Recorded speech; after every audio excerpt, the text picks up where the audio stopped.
Clint Eastwood was walking through downtown Carmel, California on a quiet Tuesday afternoon when he heard something that made him stop in his tracks. A young street musician was playing a haunting melody on a broken guitar, and the sound cut through the coastal air like a memory Clint thought he'd buried years ago. It was March 12th, 2019, and Clint had just finished lunch at his favorite local restaurant. He was heading back to his car, lost in thought about his next film project, when the broken notes of a guitar drifted down Ocean Avenue. Most people walked past the musician without a second glance, but Clint stopped cold. He recognized that melody immediately. It was from The Unforgiven, a film he'd directed and starred in 27 years earlier. The street musician was a young man in his mid-20s, sitting cross-legged against the brick wall of a closed storefront. His guitar was in terrible condition. 3 of the 6 strings were broken, and the body had a crack running down its center that someone had tried to repair with duct tape. His guitar case lay open in front of him with just a few coins and dollar bills scattered inside. A handwritten cardboard sign next to the case read, "Playing for food. Anything helps. God bless." What struck Clint wasn't just the broken guitar or the young man's obvious poverty.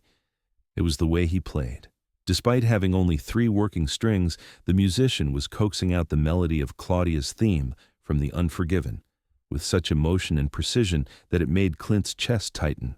The young man's eyes were closed, tears streaming down his face as he played, completely lost in the music. Clint stood there for a full minute, just listening. A small crowd had started to gather, maybe 15 or 20 people, all stopping to hear this broken guitar create something beautiful. Nobody recognized Clint at first. He was wearing a simple baseball cap and casual clothes, looking like any other resident of Carmel running afternoon errands. The musician's fingers moved across the fretboard with practiced precision, finding notes that shouldn't have been possible with a guitar in that condition. He was bending strings, using alternate tunings, making that broken instrument sing in ways that defied logic. Clint, who had worked with some of the greatest musicians in film history, recognized immediately that this wasn't just some amateur busker. This young man had real talent, real training, and real pain behind every note. When the song ended, the small crowd applauded politely and a few people dropped bills into the guitar case. The musician opened his eyes, wiped away his tears with the back of his hand, and nodded his thanks. He was about to start another song when Clint Eastwood walked straight toward him. The crowd parted as Clint approached. The musician looked up, squinting against the afternoon sun, not yet recognizing who was standing in front of him. Clint didn't say a word. He just reached down and gently took the broken guitar right out of the young man's hands. The musician's eyes went wide with confusion and fear. "Sir, please, that's all I have." "Stand up," Clint said quietly, his voice carrying that familiar gravelly tone that had commanded attention in dozens of films. The young man stood slowly, uncertainty and worry written all over his face.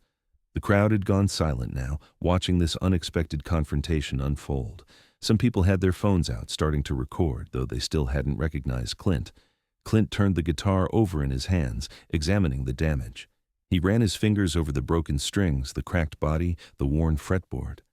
Then he looked at the young man and said something that made everyone lean in to hear. "Do you know who wrote this music?" The musician nodded, his voice shaky. "Lenny Niehaus, for the movie The Unforgiven. It's my favorite film score of all time." "Why?" Clint asked, still holding the guitar. The young man's eyes filled with tears again. "Because it's about redemption, about a man trying to escape his violent past, about finding peace after doing terrible things." His voice cracked. I needed to hear that message. Something in Clint's expression softened. "What's your name, son?" "Marcus Chen." "Where'd you learn to play like that, Marcus?" "V." Marcus looked down at his worn shoes. "Berklee College of Music. I graduated 3 years ago, top of my class in jazz guitar." He laughed bitterly. "A lot of good that did me." "What happened?" Clint's voice was gentle, not judgmental. Marcus took a deep breath. "My mom got sick, cancer. I came back to California to take care of her, used all my savings for her treatment. She died anyway, 6 months ago. I couldn't afford rent after that, couldn't get session work because I didn't have an address, couldn't..." He trailed off, gesturing helplessly at his surroundings. "This is where I ended up." The crowd was completely silent now. Some people had tears in their eyes. Several had finally recognized Clint Eastwood, and the realization was spreading through the group in whispers. Clint stood there, holding Marcus's broken guitar, and for a long moment he didn't say anything. Then he did something that shocked everyone watching. He sat down on the sidewalk, right there in the middle of downtown Carmel, with the broken guitar in his lap. "This guitar," Clint said, examining it again, "has 3 broken strings, but you were playing a melody that requires all 6. How?" Marcus sat down across from him, no longer afraid. "You adapt. You find the notes where they shouldn't be. You make the instrument do things it wasn't designed to do. He paused, meeting Clint's eyes. "You work with what you have, not what you wish you had." Clint nodded slowly, a slight smile crossing his face. "That's exactly right." He adjusted his grip on the guitar. "Can I try?" Marcus nodded, stunned. The crowd had grown to maybe 50 people now, all of them completely silent, watching Clint Eastwood sit on a sidewalk with a homeless musician's broken guitar. Clint's fingers found the strings and he began to play. But he wasn't playing Claudia's theme. He was playing something else, something older and more haunting. It took Marcus a moment to recognize it. It was The Ecstasy of Gold by Ennio Morricone, from The Good, the Bad, and the Ugly. And somehow, impossibly, Clint was making that broken guitar sing. He was using techniques Marcus didn't even know existed, finding harmonics and overtones in places that shouldn't have produced sound. The music soared out over Ocean Avenue, stopping traffic, drawing more people out of shops and restaurants. Someone in the crowd said, "Oh my God, that's Clint Eastwood," and the whisper spread like wildfire. When Clint finished playing, the crowd erupted in applause. But Clint wasn't looking at them. He was looking at Marcus, whose face showed pure amazement. "You want to know why I stopped?" Clint asked, handing the guitar back to Marcus. "It wasn't because you were playing my film's music, though that certainly got my attention." He paused. "It was because you were playing through your pain, real pain, and you were doing it with a broken instrument that most musicians would have thrown away." Clint's voice got quieter.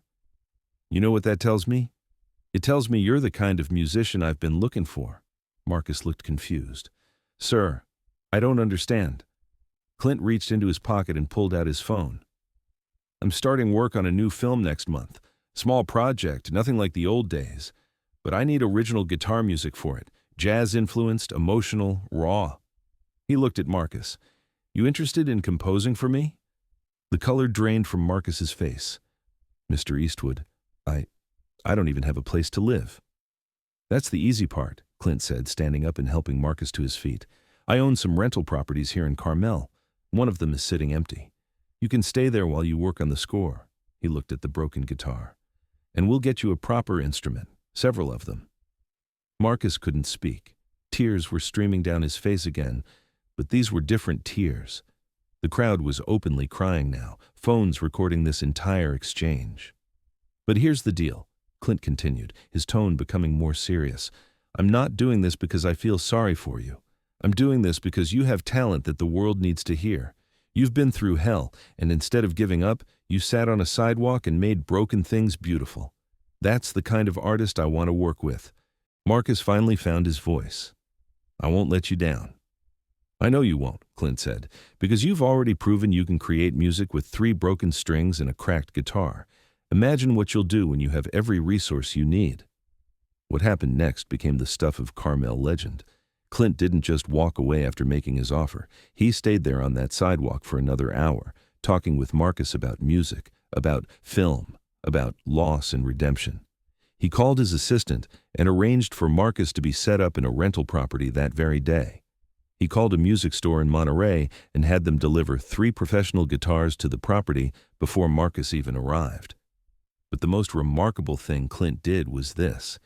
He asked Marcus if he could keep the broken guitar. "Why?" Marcus asked, confused. Clint looked at the damaged instrument with something like reverence. "Because this guitar represents something important.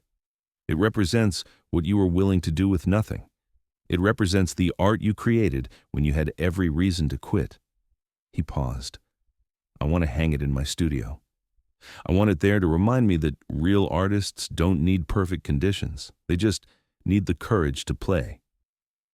Marcus handed Clint the broken guitar, and the two men shook hands. The crowd applauded again, but quietly, respectfully, as if they understood they were witnessing something sacred.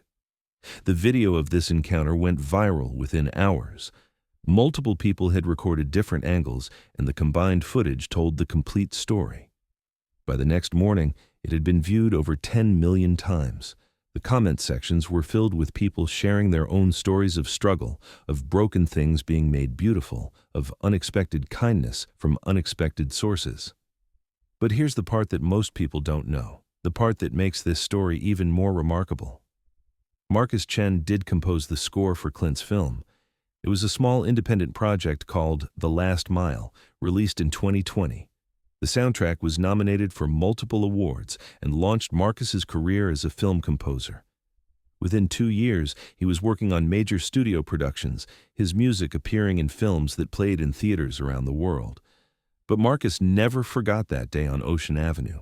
He started a foundation called Broken Strings that provides instruments, housing assistance, and career support to homeless musicians. The foundation's logo is a guitar with 3 broken strings. To date, it has helped over 300 musicians get back on their feet. Clint kept his promise too. That broken guitar hangs in his private studio at his Carmel property. He's been photographed with it numerous times, and in every interview where someone asks about it, he tells Marcus's story.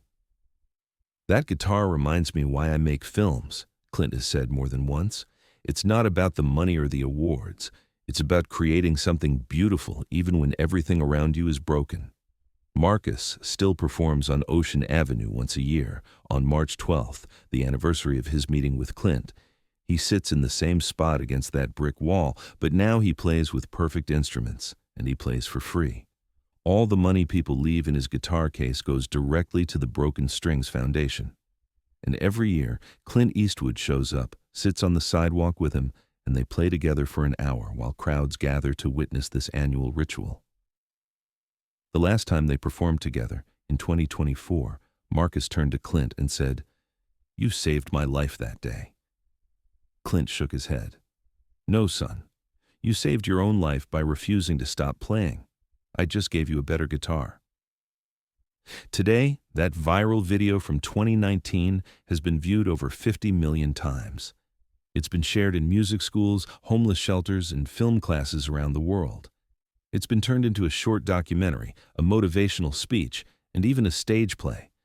But the real impact isn't measured in views or shares. The real impact is measured in the hundreds of musicians who saw that video and decided not to give up. It's measured in the guitars donated to homeless shelters, in the music programs funded, in the lives changed by the simple act of one person stopping to listen when everyone else walked past. Because that's what this story is really about. It's not about a famous director helping a homeless musician, though that's certainly part of it. It's about recognizing beauty in broken things. It's about stopping in the middle of your busy day to really see another human being. It's about understanding that sometimes the most incredible art comes from the most desperate circumstances. Clint Eastwood could have walked past that day. He had every reason to. He was busy, he was focused on his own projects, and one more homeless musician on a street corner wasn't his responsibility. But he stopped. He listened.